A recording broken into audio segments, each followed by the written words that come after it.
En la clase de hoy vamos a abordar la fisiopatología pulmonar. Bueno, las patologías pulmonares tienen una gran importancia en la medicina clínica. Fíjense que las principales infecciones respiratorias, como pueden ser la bronquitis, la bronquiolitis, las diferentes formas de neumonía, son sumamente frecuentes en la práctica clínica. Bueno, ni qué hablar con el COVID-19, que nos ha llevado a esta pandemia y a esta situación de aislamiento, y bueno, que tengamos que dar la clase en este contexto. A esto debemos sumarle que el aumento del consumo de cigarrillos y sobre todo de la contaminación atmosférica ha hecho que la bronquitis crónica, el enfisema y el asma sean hoy patologías que van en constante aumento. También tenemos que tener en cuenta el cáncer de pulmón, que es uno de los cánceres que sigue aumentando su prevalencia, y esto es a nivel mundial. Y por último, también saber que en diferentes tipos de enfermedades que llevan a un paciente a una situación terminal, termina afectándose obviamente los pulmones, la función pulmonar. En la clase de hoy vamos a ver, como siempre decimos, las enfermedades más prevalentes. Estas primeras filminas se las dejo en la presentación, pero en realidad les hace una idea de un pequeño repaso, tanto anatómico como fisiológico, eh, para que recuerden un poco el sistema respiratorio, y si no, bueno, obviamente que lo tienen que ir a leer. Con respecto a los métodos de diagnóstico, vamos a poner en primer lugar a la espirometría. La espirometría es un estudio que se utiliza un espirómetro, que es un aparato que es un producto médico, que actualmente tienen esta forma pequeña, de fácil traslado, y que hacen el registro, digamos, de la espirometría de manera en el momento, ¿sí? Que tienen una boquilla, que es la que se conecta al paciente que se va a hacer el estudio. Se le dice que realice inspiraciones y expiraciones normales, inspiraciones y expiraciones forzadas, y todo eso se traduce en un gráfico que aparece en este papel, donde se grafica básicamente el volumen en función del tiempo.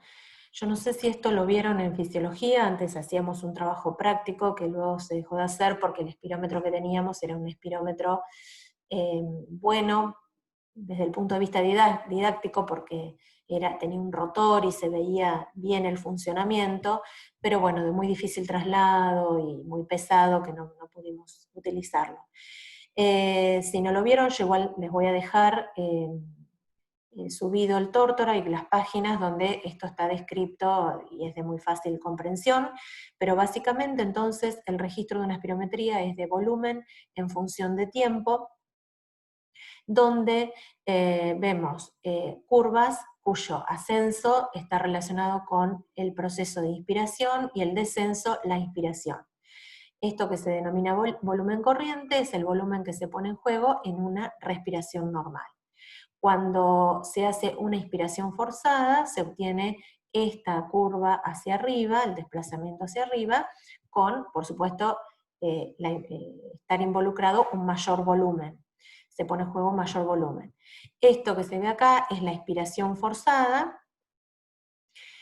Por lo tanto, a la suma del volumen corriente más el volumen de reserva expiratoria, que acá no está, pero es el volumen que se pone en juego de reserva inspiratoria, que es el volumen que se pone en juego luego de una inspiración normal, en una inspiración forzada, ¿sí? Es todo lo que podemos inspirar por fuera de una inspiración normal, y una expiración forzada que incluye el volumen expiratorio forzado de reserva, ¿sí? esos acá no se muestran, pero a todo esto se lo denomina capacidad vital, que es entonces el volumen que pone en juego una persona que hace una inspiración forzada seguida de una expiración forzada. Fíjense que por más que hagamos una expiración forzada, hay un volumen, que es el que se denomina volumen residual, ¿sí?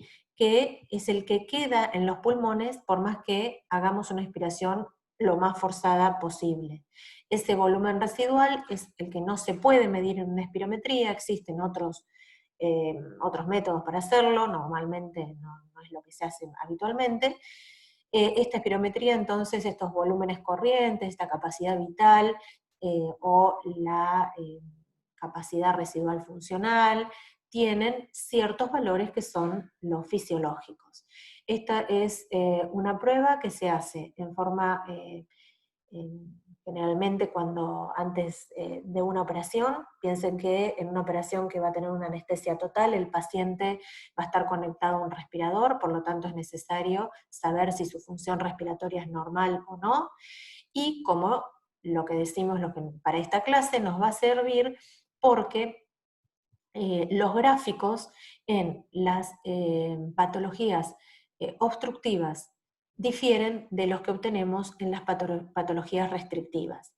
Y dentro de las patologías obstructivas también sirven estos estudios para ver si los fármacos que se están dando al paciente están haciendo efecto, por así decir.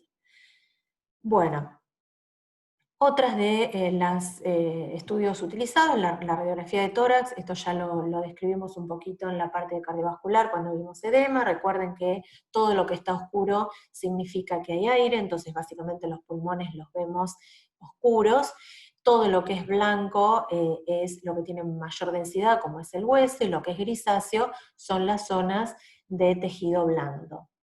Entonces, esto sería la normal y vamos a ir viendo en las diferentes patologías cómo se ve alterada la radiografía de tórax, que por otro lado es un estudio sumamente fácil de realizarlo, no es invasivo y se encuentran los aparatos en todos los lugares de salud.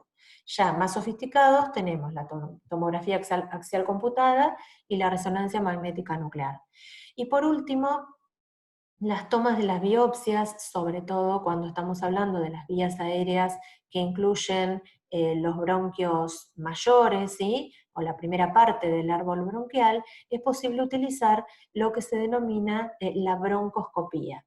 La broncoscopía o el broncoscopio es muy parecido al endoscopio, así que no lo voy a describir porque ya lo vieron en gastrointestinal, simplemente que también hay rígidos y flexibles, generalmente se utilizan los flexibles, sobre todo si se introducen por la nariz, pueden ser introducidos por la nariz o por la boca, y la idea entonces es que se puede ver, pero sobre todo en este caso se utilizan para la extracción de muestras y de biopsias, para hacer biopsias.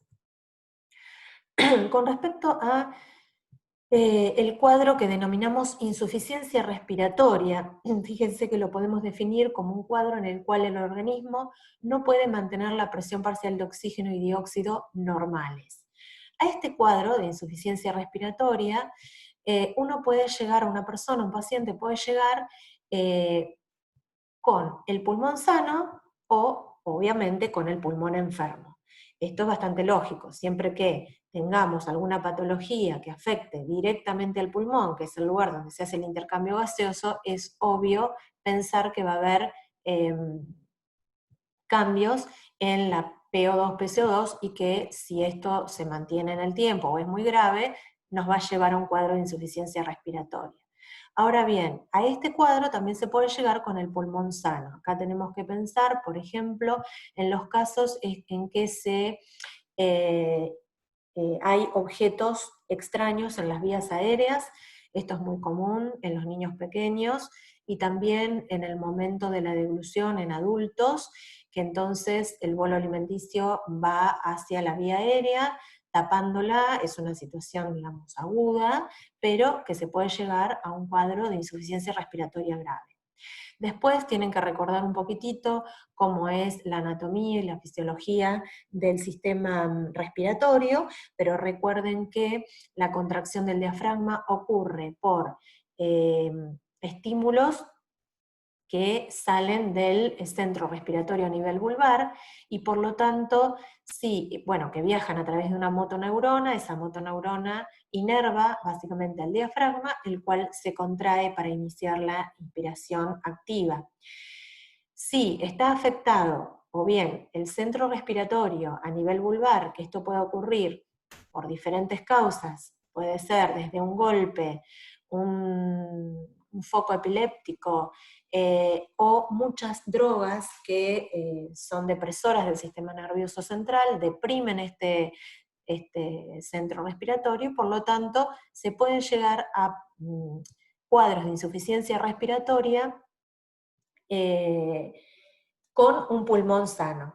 Después tenemos que tener en cuenta todas las patologías que vimos en que están afectadas, las motoneuronas, como por ejemplo en ELA, que lo vimos en el sistema nervioso, no lo vimos, pero por ejemplo la poliomielitis, y las enfermedades que afectan a la unión neuromuscular, de las cuales vimos miastenia gravis. Entonces, de vuelta, son todos ejemplos donde podemos llegar a un cuadro de insuficiencia respiratoria, incluso grave, incluso puede ser la causa de la muerte del paciente, teniendo un pulmón sano. Atelectasias también lo vamos a definir acá al principio de la clase, porque también puede darse en diferentes patologías. ¿Qué es una atelectasia? Es cuando una zona del tejido pulmonar se encuentra colapsado. Desde el momento que hay colapso en alguna zona del tejido pulmonar, esos alvéolos están colapsados y por lo tanto esa zona no va a realizar el intercambio gaseoso. Las causas, como dijimos, pueden ser muy diversas. Entonces, atelectasias por resorción serían cuando hay, por ejemplo, objetos o algo que obstruye una vía aérea mayor o menor, y esto entonces puede darse por un objeto extraño, como dijimos, o, por ejemplo, el acúmulo de moco en las vías aéreas un poco más pequeñas. También pueden ser provocadas por compresión, que es lo que ocurre cuando aparece o se desarrolla un neumotórax.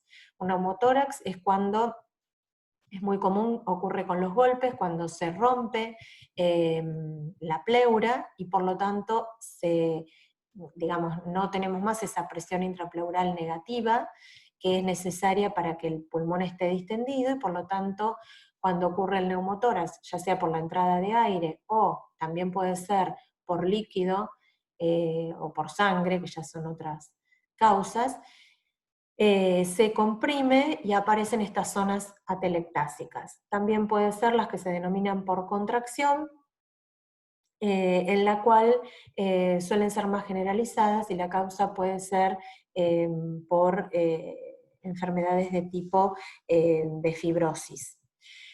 También estas zonas atelectásicas se pueden observar en los bebés que tienen deficiencia del surfactante pulmonar y que acuérdense que el surfactante disminuye la tensión superficial en la interfase del alvéolo, permitiendo que sea más fácil insuflar el pulmón. Cuando esto está en defecto, como ocurre en los prematuros, les falta el tensioactivo y por lo tanto se ven zonas atelectásicas en esos pulmones y por lo tanto pueden llegar también a una insuficiencia respiratoria. Bueno, la clasificación así que nos ayuda un poquito a ordenar la clase, como decimos siempre, sería básicamente neumopatías obstructivas, donde, como dice el nombre, hay una obstrucción en el pasaje de aire, neumopatías restrictivas, que son las que el pulmón no puede, pierde distensibilidad, producto de que en el parénquima pulmonar hay fibrosis, entonces no se distiende bien, y las neumopatías de origen vascular, que las vamos a describir muy someramente, porque ya también vimos trombos, edemas, etc. Y por ahí lo que falta acá serían las neumopatías infecciosas, Esto es porque en el Robbins las infecciones se dan en otro capítulo, pero bueno, habría que incluirlas y que en este caso solo vamos a ver la tuberculosis. Las neumopatías obstructivas, entonces, ocurren cuando hay un aumento en la resistencia al paso del aire, y esto generalmente es debido porque hay una obstrucción parcial o completa que puede darse en cualquier nivel de las vías respiratorias. Después vamos a ver que diferentes patologías suelen prevalecer en algún lugar puntual del árbol bronquial. Bueno, la obstrucción puede deberse a diferentes procesos, que haya una disminución de la luz en las vías aéreas, ¿sí? Esto por lo general ocurre cuando se acumula moco, que puede ser producto de una infección, o sea que esto lo vamos a ver en muchas de las patologías infecciosas, o también en los procesos inflamatorios. En la pared, cuando hay engrosamiento de la pared de las vías aéreas, acá se ve que hay un engrosamiento de la pared con una disminución, por supuesto, de la luz. Esto por lo general va acompañado de un cambio en la estructura de la pared con una hiperreactividad del músculo liso bronquial. Entonces, por ejemplo, el asma comparte este mecanismo y también la producción de moco. También puede ocurrir que haya alguna alteración en las estructuras del soporte que rodean a las vías aéreas. Entonces, ustedes saben que esas estructuras de soporte, del parénquima que rodea a los alvéolos y a las vías aéreas, permiten que estas vías aéreas se encuentren más abiertas. Si se rompen esas estructuras, disminuye la luz de la vía, y esto es lo que ocurre básicamente en el enfisema. Entonces, cuando veamos EPOC, vamos a ver que comparte este mecanismo junto con la bronquitis, que es la producción de moco. Bueno, entonces, dentro de las neumopatías obstructivas, hoy vamos a ver el asma, EPOC y la bronquiolitis. Antes que nada, vamos entonces a ver cómo este estudio de la espirometría nos permite diferenciar las patologías obstructivas de básicamente las restrictivas. Entonces, hoy dijimos, las restrictivas son patologías en las cuales el pulmón pierde distensibilidad, o sea que a esas personas les cuesta incorporar el aire, hacer la inspiración, porque la distensibilidad pulmonar está disminuida.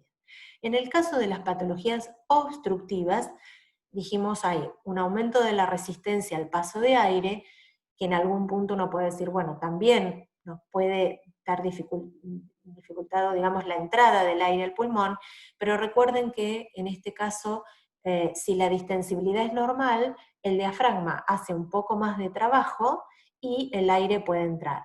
Lo que va a ocurrir es que en las obstructivas, lo que más le cuesta al paciente es la expiración, es decir, eliminar el aire. Entonces, cuando uno observa una espirometría de una patología obstructiva, acá se compara el gráfico normal, esto sería el volumen corriente, inspiración forzada, expiración forzada, y se define un nuevo parámetro que no lo vimos anteriormente, que se lo llama volumen expirado forzado en un segundo.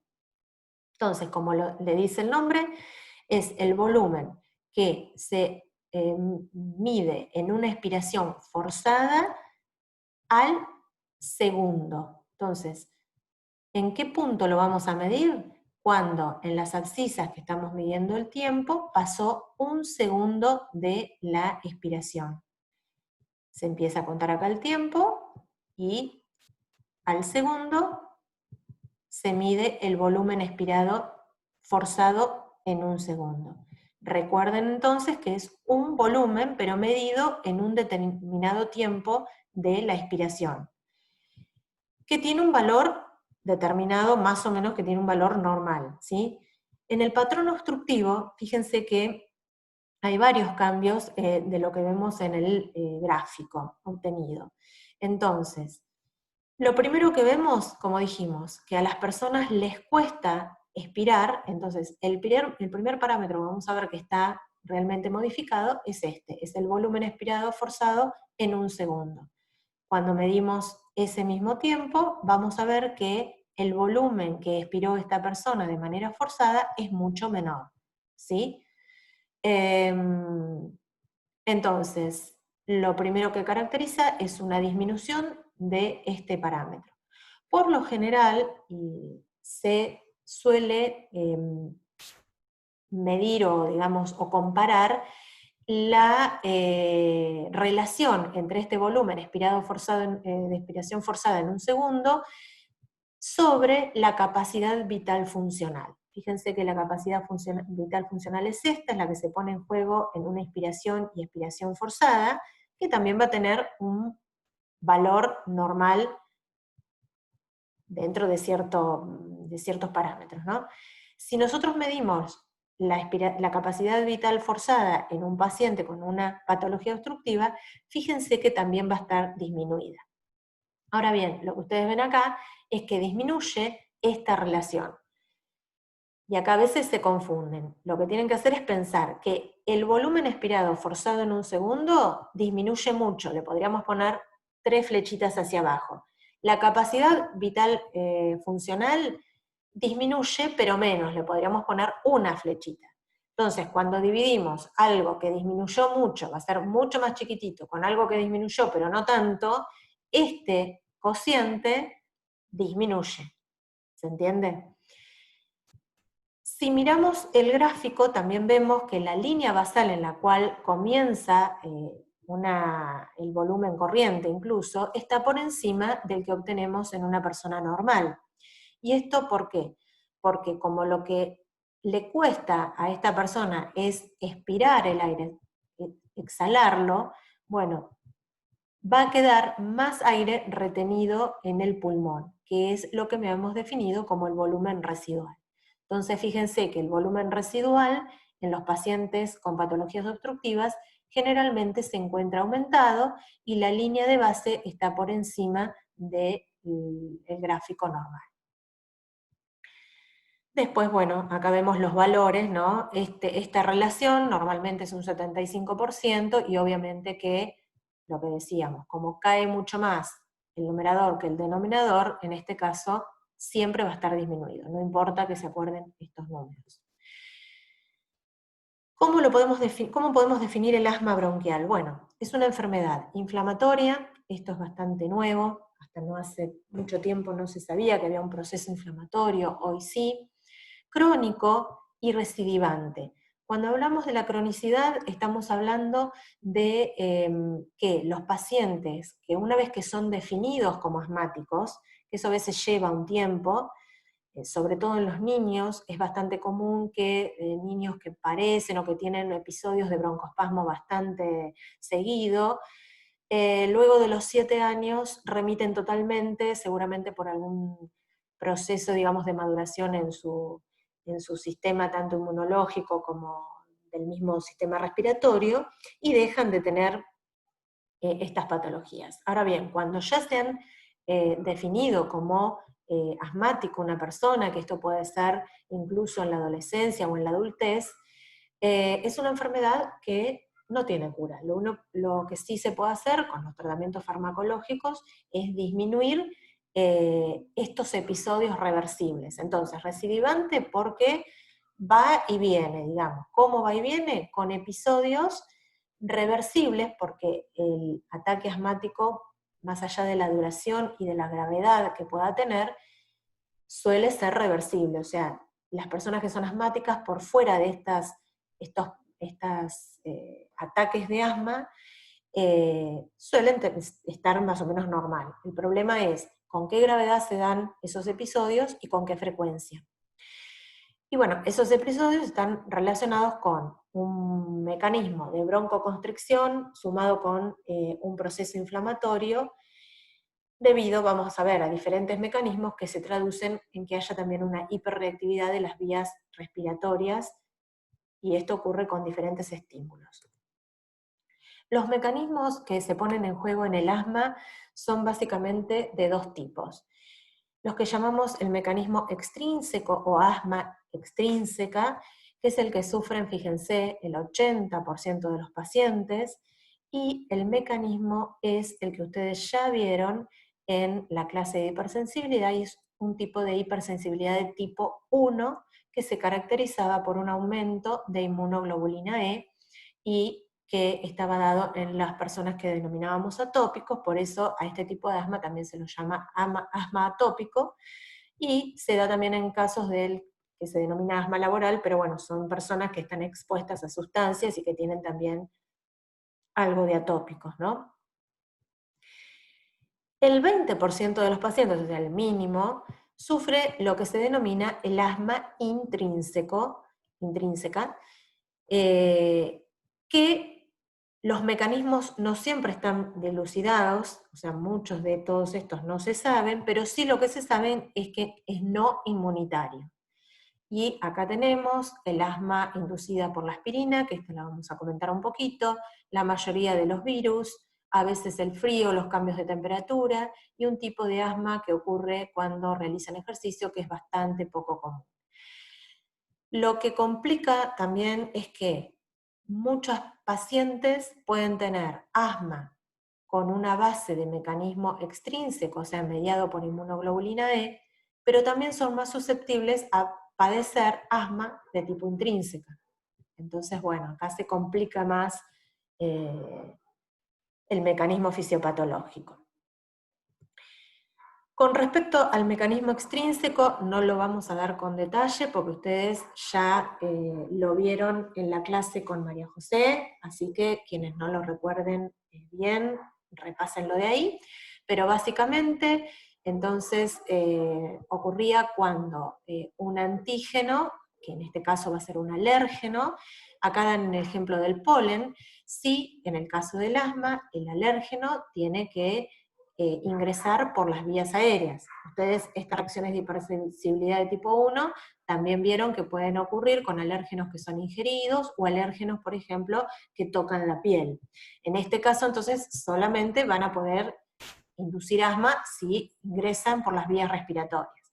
El ejemplo más típico puede ser el polen, pero acá también estarían incluidos los ácaros, las escamas de los pelos de animales, bueno, cualquier otra sustancia, muchos de de las sustancias que están en el medio ambiente contaminado en el que vivimos, ¿sí?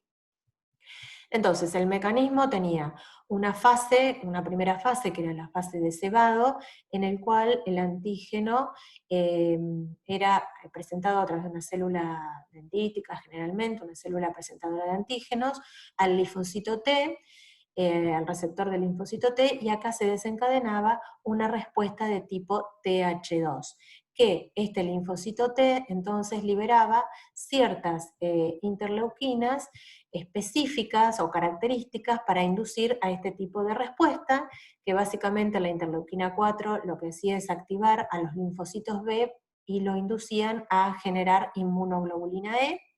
Esta inmunoglobulina E se une al receptor para FC que hay en los mastocitos, y esto era lo que se conocía como el proceso de cebado de los mastocitos.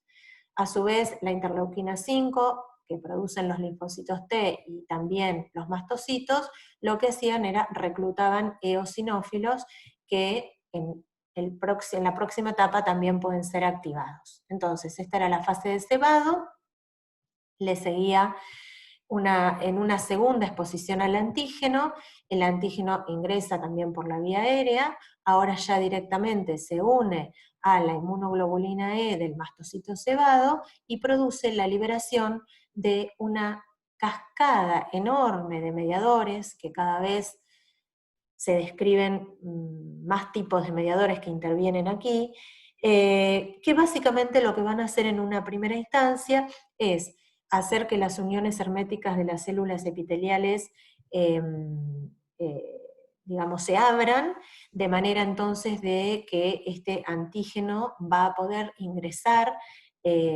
a la submucosa, por lo tanto va a poder activar a mastocitos y eosinófilos que estén en esta zona, Y además van a poder producir lo que denominamos como parte del mecanismo, digamos, de inflamación, donde hay un aumento de la permeabilidad de los vasos sanguíneos, produciéndose entonces el edema, característico también de esta respuesta en la vía respiratoria, y la activación desaparece la flechita, del músculo liso bronquial, produciendo una broncoconstricción. Además también activa, digamos, a las glándulas productoras de moco y se produce más moco y por lo tanto disminuye la luz de las vías aéreas. Esto se ve también en este gráfico. Entonces, esto es lo que ocurre en la fase inmediata, que ocurre en cualquier tipo de respuesta de hipersensibilidad de tipo 1. Luego va a ocurrir la fase tardía, que también la habían descrito. En la fase tardía hay mayor reclusión de células inflamatorias, básicamente neutrófilos, eosinófilos y basófilos. Además hay liberación de otros productos diferentes, otros mediadores químicos de la inflamación, entre ellos, por ejemplo, la proteína básica principal, que es liberada por los eosinófilos y que puede afectar a las células epiteliales, o sea, se produce un daño de las células epiteliales. Exacerba también la producción de moco, entonces acá vemos que tenemos más moco generado en esta vía aérea, las células epiteliales ya no son normales, y hoy se sabe que estas células epiteliales y el endotelio de los vasos también liberan mediadores químicos de la inflamación. Con lo cual, ustedes imagínense que, teniendo en cuenta que hay dos mecanismos diferentes para el asma, pero que este mecanismo extrínseco además tiene una cascada de mediadores en la primera fase aguda y otra cascada en la segunda fase, o la tardía, nos hace pensar y entender más que nada que entonces el mecanismo, digamos, el tratamiento del asma en los pacientes es bastante complejo. ¿Por qué? Porque a su vez estos mediadores que son liberados varían en las diferentes personas. Ya tenemos diferentes mecanismos, una gran cantidad de mediadores que pueden variar en los diferentes tipos de personas. Entonces el tratamiento del asma, si bien hoy hemos avanzado un montón, no deja de ser, digamos, un tratamiento bastante complejo y con una gran cantidad de lo que denominamos prueba y error, ¿no? Bueno, acá esto es un cuadrito que le simplifica un poco lo que vimos anteriormente de la reacción de hipersensibilidad, y donde se ve de vuelta que en la reacción inmediata y en la tardía hay una gran cantidad de liberación de mediadores químicos y mediadores inflamatorios que terminan dando esta respuesta característica del asma, que es la hiperreactividad del músculo liso, un aumento en la producción de moco y una vasodilatación y edema. Con respecto a el asma inducida por la aspirina, que como dijimos sería el mecanismo intrínseco, no es para nada el más común, pero lo vamos a comentar un poquito, dado que está relacionado a qué ocurre con la ingesta de un fármaco, que en este caso es la aspirina, o también puede ser desarrollado por otros AINES, pero se lo conoce como inducido por aspirina,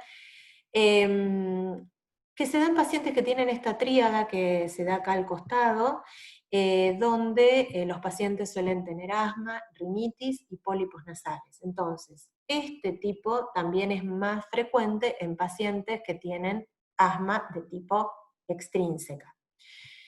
¿Qué ocurre? Bueno, ustedes saben que diferentes estímulos, que pueden ser físicos, químicos, sobre todo inflamatorios, hacen que el ácido araquidónico esterificado en los fosfolípidos de la membrana de las células puede ser, activan, digamos, esta fosfolipasa y hacen que este ácido araquidónico genere lo que se conoce como la cascada del ácido araquidónico, que es liberado desde las membranas y por acción de o lipoxigenasas o ciclooxigenasas genera básicamente leucotrienos, lipoxinas, en el caso de las lipoxigenasas, que son las que producen inflamación, dolor, y les puse en rojo los leucotrienos, hoy se sabe que producen una marcada broncoconstricción.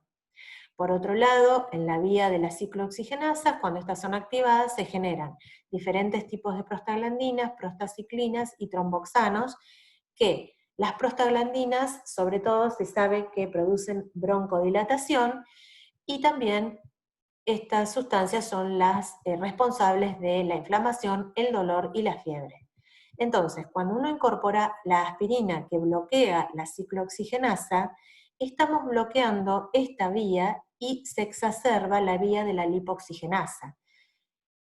Y entonces va a haber mayor producción de leucotrienos, que producen broncoconstricción, y menor producción de prostaglandinas, que son broncodilatadoras, lo cual podría explicar que la ingesta de la aspirina en ciertos pacientes produzca este asma por este tipo de mecanismo.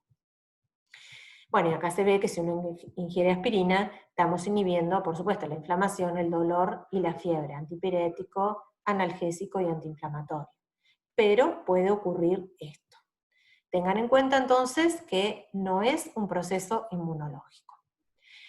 Del asma inducido por el ejercicio y el asma laboral no vamos a hablar, porque no es lo más común, y la idea es que se queden con lo anterior. Obviamente que el asma laboral se da, por supuesto, en pacientes cuyo trabajo los expone de manera crónica a diferentes sustancias como el humo, resinas, plásticos, polvos de madera, de telas, o diferentes tipos de gases.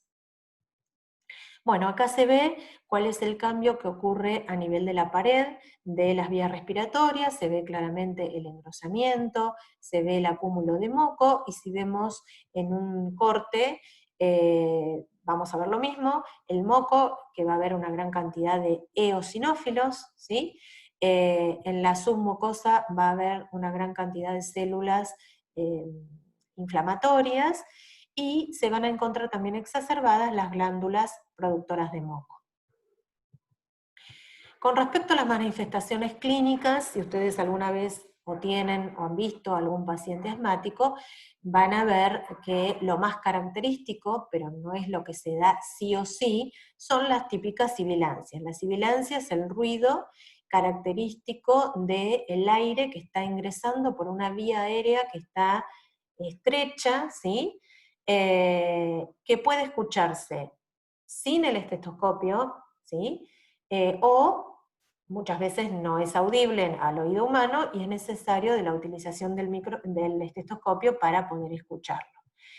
Esto es un tema, porque por un lado, digamos, si la persona tiene sibilancias, si son audibles, ya nos da idea de que algo le está pasando, sobre todo si esto ocurre en un niño, pero muchas veces estas o no aparecen, o sobre todo cuando las crisis ya son graves y el cierre de la vía aérea es enorme, digamos que ya prácticamente no pasa el aire, estos ruidos suelen desaparecer y no escucharse. Pero estamos ante un caso grave. Después aparece, como siempre, la tos, producto de la activación de los receptores en las vías aéreas que hacen que se genere el reflejo de la tos. La disnea, que es la dificultad para respirar, u opresión torácica, que es lo que siente el paciente ante esta situación, es lo más común, y la hipoxemia, hipercapnia y acidosis se dan en los casos en que el ataque asmático es grave. Recuerden que existe el ataque asmático grave, que existen las muertes por ataque de asma. Por suerte esto hoy está disminuyendo, pero en pacientes que no adhieren a los tratamientos esto se ve, ¿sí?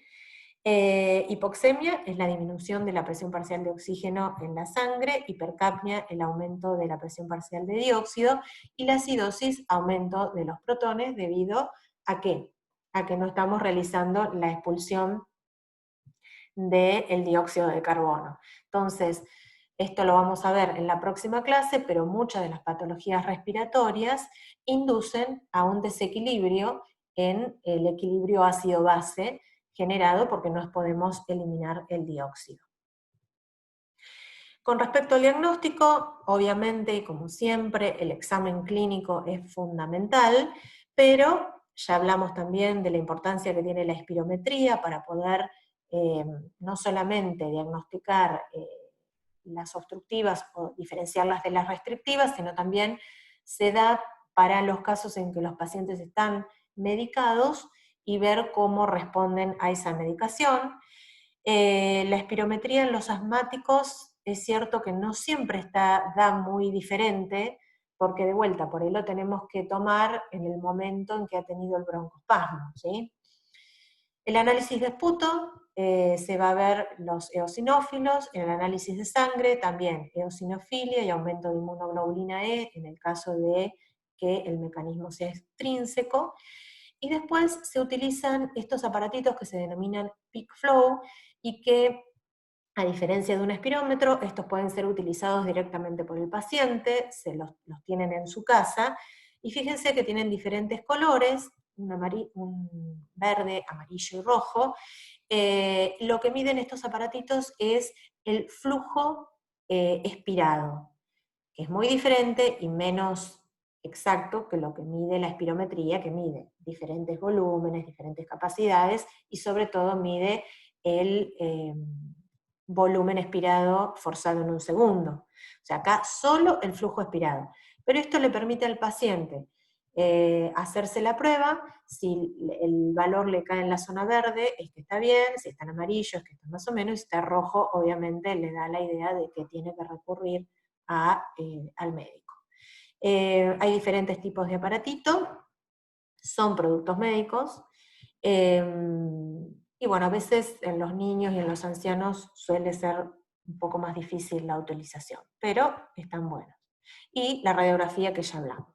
Con respecto al tratamiento, no vamos a ser muy exhaustivos, pero de lo que ustedes saben de fisiología, es lógico pensar que los agonistas beta, que son los que producen broncodilatación, van a funcionar en estos pacientes, y si tenemos en cuenta que los receptores beta 2 son los que están a nivel del epitelio respiratorio, entonces los agonistas específicos beta 2 producen broncodilatación y no actúan sobre los receptores beta 1 que tenemos en el corazón, con lo cual no tienen los efectos adversos que se veían antes en los agonistas beta puros. Así que hoy los que se utilizan son estos, y bueno, lo conocen como el salbutamol, por ahí es el más conocido. Estos generalmente se pueden utilizar haciendo nebulizaciones con un nebulizador, y lo más común y lo mejor es la utilización de los PAF, que pueden darse de forma directa en el caso de los adultos con este aplicador, y en los niños se utilizan las aerocámaras para una mejor administración del fármaco. Las aerocámaras y los nebulizadores son productos médicos. En segunda línea se encuentran los corticoides. Hoy existen corticoides también de forma inhalatoria, suelen darse para prevenir, o sea, a veces se les da a los pacientes en marzo, antes de empezar el otoño, y hasta la primavera, que es en el momento en que hay más polen y más sustancias alergénicas en el ambiente.